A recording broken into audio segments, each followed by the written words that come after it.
Kanalıma hoş geldiniz. Bugün sizlere orkideleri sulama derdinden kurtaracak iki farklı yöntem göstereceğim. Birinci bölüm için ihtiyacım olan 5 litrelik bir plastik su şişesi. Videolarımı beğenmeyi, etrafınızda paylaşmayı ve aynı zamanda abone olmayı unutmayın. Bir maket bıçağı ile kesiyorum.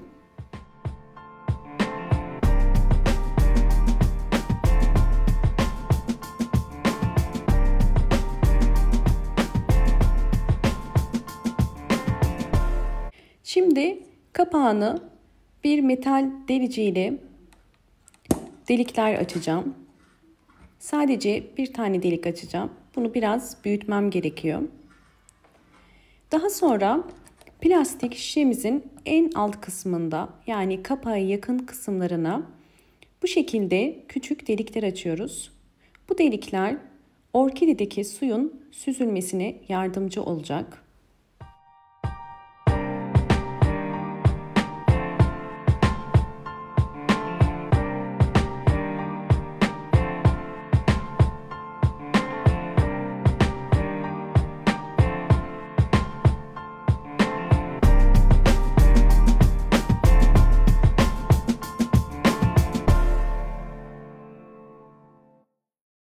Sulamadan orkide büyütme yöntemi için marketten çiçeksiz bir orkide aldım. Çiçeksiz orkideler marketlerin indirim reyonunda çok uygun fiyata bulabilirsiniz.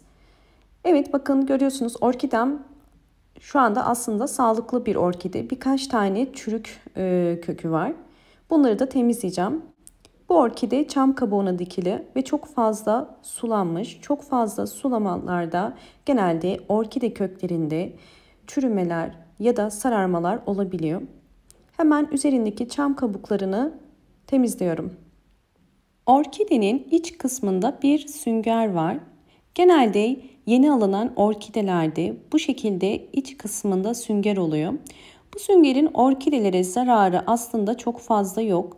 Sadece fazla sulama yapmamanız gerekiyor.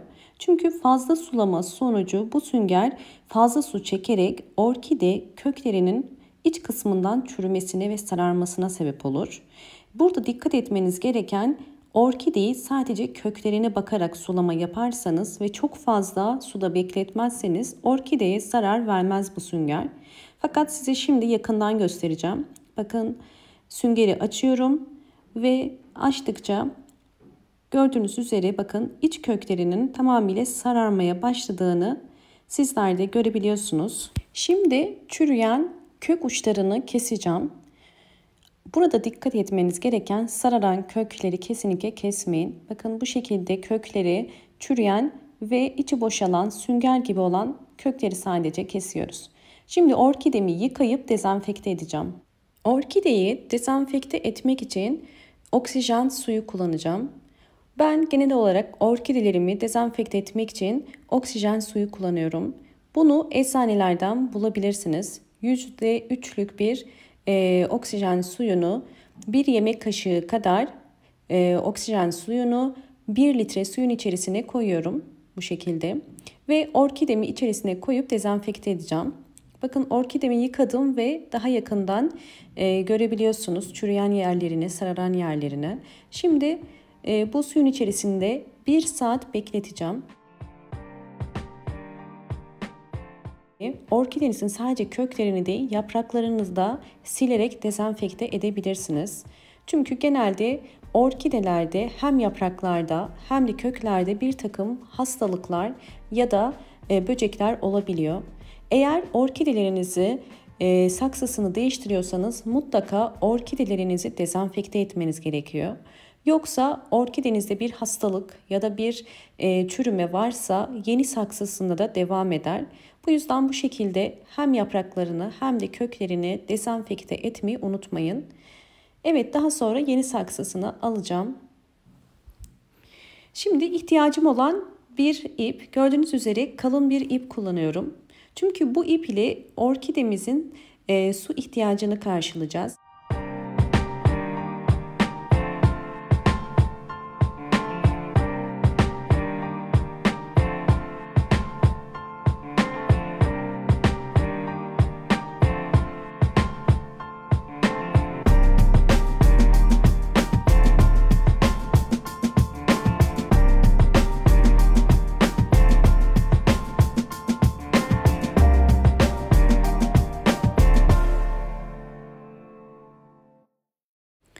Evet, orkideler için çam kabuğu kullanabilirsiniz. Çam kabuğu orkideler için iyi bir topraktır.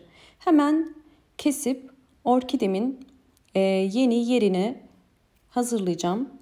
Bakın yakından da gösteriyorum bu şekilde çam kabukları. Tabii çam kabukları değişebiliyor bakın. Üzerinde biraz daha böyle değişik bir yapı var. Normalde kullandığım çam kabuklarından bu biraz daha farklı. Şimdi çam kabuğunu hemen saksının altına döküyorum. Bakın içerisindeki ipi biraz daha yukarı çıkarıyorum. Bu ip önemli, yukarı çıkması.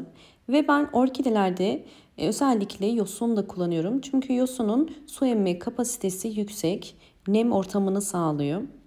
Şimdi orkidemi oksijenli suyun içerisinden çıkarıp hemen çam kabuğunun bakın üzerine koyuyorum. Ve hemen orkidemin iç kısmına özellikle yosun koyacağım. Böylelikle orkidemin daha hızlı kök çıkarmasına bu yosun da yardımcı olacaktır. Evet, şimdi üzerine tekrardan çam kabuğu koyuyorum.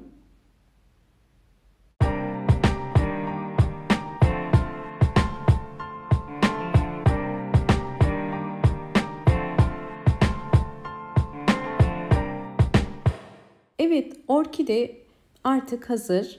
Bakın şöyle yakından da gösteriyorum. Gördüğünüz üzere bu şekilde duracak. Şimdi dalını da göstermek istiyorum. Bakın dalının hemen budama yapacağım. Çünkü buradan çiçek dalı çıkarabilir. Özellikle yeşil boğumun hemen üzerinden kesiyorum. Ve ilk çıkardığı çiçek yeriyle yeşil boğum arasından kesiyorum. Bu şekilde orkidemizin yeni çiçek dalı çıkarmasını da kolaylaştırmış olacağız. Evet, bakın orkidem için hazırladığım saksı sistemini görüyorsunuz. Orkide dalını desteklemesi için bir çubuk koydum. Şimdi bu orkidemizin toprağı kuru olduğu için bu şekilde suyu doldurdum ve iyice içine oturtacağım. Bu suyun içerisinde orkidemi 10 dakika bekleteceğim. Videomu buraya kadar izlediyseniz hemen beğen tuşuna basıp kanalıma da abone değilseniz eğer bana destek olmak için abone olmayı unutmayın. Ve videolarımı çevrenizde arkadaşlarınızla paylaşırsanız da mutlu olurum. Orkide toprağını bu suyun içerisinde 10 dakika beklettim ve suyunu döktüm. Şimdi bakın sadece görüyorsunuz bu kadar bir su koydum.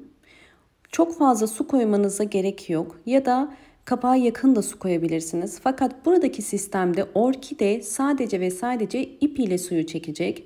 Gördüğünüz üzere bakın ipin ucu suyun içerisinde ve ip suyu emerek yavaş yavaş yukarı doğru orkidenin köklerinin ve toprağının ihtiyacı olan suyu çekecek. Ve böylelikle bunun dışında orkidenizi sulamanıza gerek yok. Sadece bir kez bu şekilde su koyuyorsunuz ve artık orkideniz günlerce, aylarca bu suyun içerisinde ki ip ile sadece su ihtiyacını karşılayacak. Kesinlikle sulama yapmayın.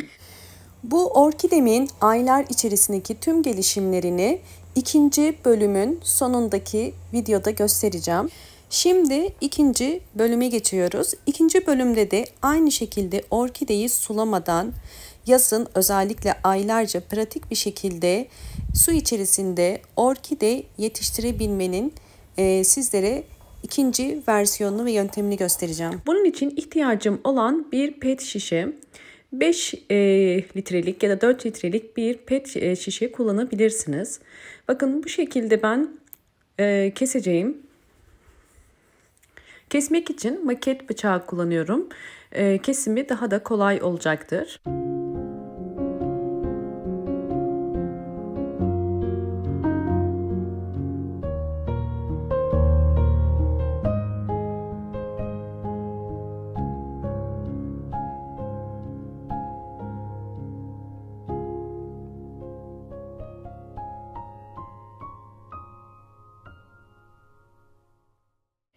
Pet şişeyi iki parçaya ayırdım ve pet şişeden bir orkide yetiştirme ortamı oluşturacağız. Bunun için aşağı kısımlarına büyük delikler açıyorum.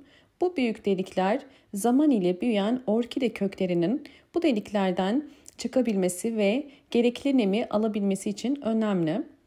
Bakın bu şekilde delikler açtım. Şimdi sizlere orkideleri hiç su kullanmadan nasıl yetiştirebiliriz? Bu yöntemi göstereceğim. Bunun için ihtiyacım olan köpükler. Sizler de bu tarz köpükler kullanabilirsiniz. Orkideler yapısı gereği birçok ortamda yetişebilir.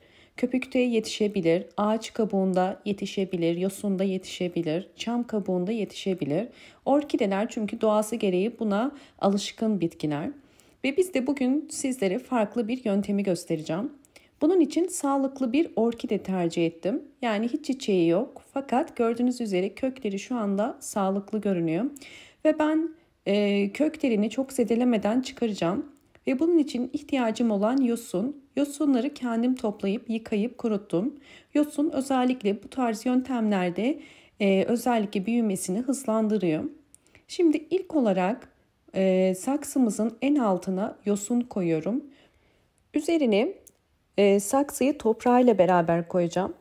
Saksıdan çıkarmadan önce köklerin zedelenmemesi için dikkat etmeniz gerekiyor. Yavaşça kenarlardan sıkarak saksıyı çıkarabilirsiniz. Bakın bu şekilde gördüğünüz üzere içerisinde çam kabuğu var. Ben açmayacağım çünkü kökleri şu anda sağlıklı görünüyor. Toprağıyla beraber hazırlamış olduğum saksının orta kısmına yerleştiriyorum. Bakın bu şekilde.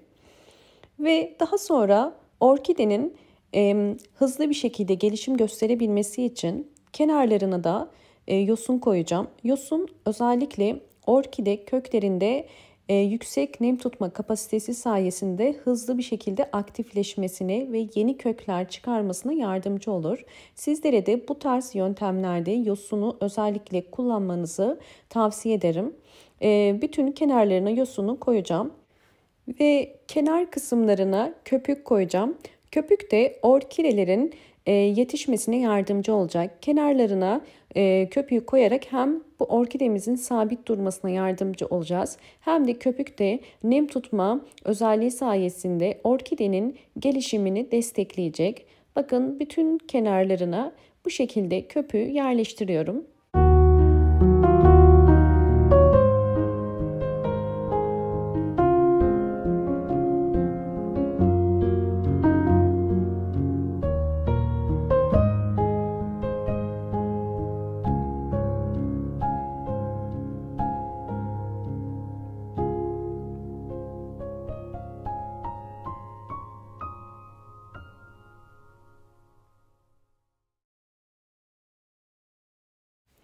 Evet, artık saksımız hazır. Sadece en üst kısımlara yosun koyuyorum. İsterseniz bu üst kısımlarda köklerin nemli kalması için yosun ya da kil bilyesi kullanabilirsiniz. Hangisini tercih ederseniz fark etmez. Bu şekilde orkidemiz artık yeni yeri için hazır. En altta yosunlar, köpük ve toprak karışımıyla beraber orkidemiz hızlı bir şekilde gelişecek ve bu yöntemde en önemli özellik bir kere su vereceğiz ve ondan sonra artık sulama derdimiz olmayacak. Yani orkideyi artık hiç sulamanıza gerek kalmayacak. Orkideyi sulamadan büyütmek de mümkün. Bakın yeni saksısına koyduktan sonra üzerinden yeterince su koyacağım. Ve daha sonra orkide sadece uç kısmından suyu alarak sürekli bu suyun içerisinde kalacak. Evet, bakın bu şekilde yerleştiriyorum suyun içerisine. Gördüğünüz üzere sadece uç kısmından su alacak. Zaten plastik bir şişe olduğu için zaman ile gevşeyerek aşağı doğru kayacaktır. Bu yüzden çok fazla suyun içerisinde tutmanıza gerek yok. Uç kısmı suyun içerisine koyduktan sonra artık yeterli olur. Alttan yosun suyu yavaş yavaş çekerek kökleri yukarıya doğru bu suyu götürecek ve köklerin gelişimini de sağlamış olacak. Bu yöntemde hiç sulamadan bol ışık alan bir yere koyduğunuz zaman orkideniz gelişecek. Gördüğünüz üzere dallarında da herhangi bir çiçek yok. Birinci bölümdeki ve ikinci bölümdeki iki orkidemin aylar içerisindeki tüm gelişimlerini şimdi sizlerle paylaşacağım.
İki yöntemde aynı sonucu verdi.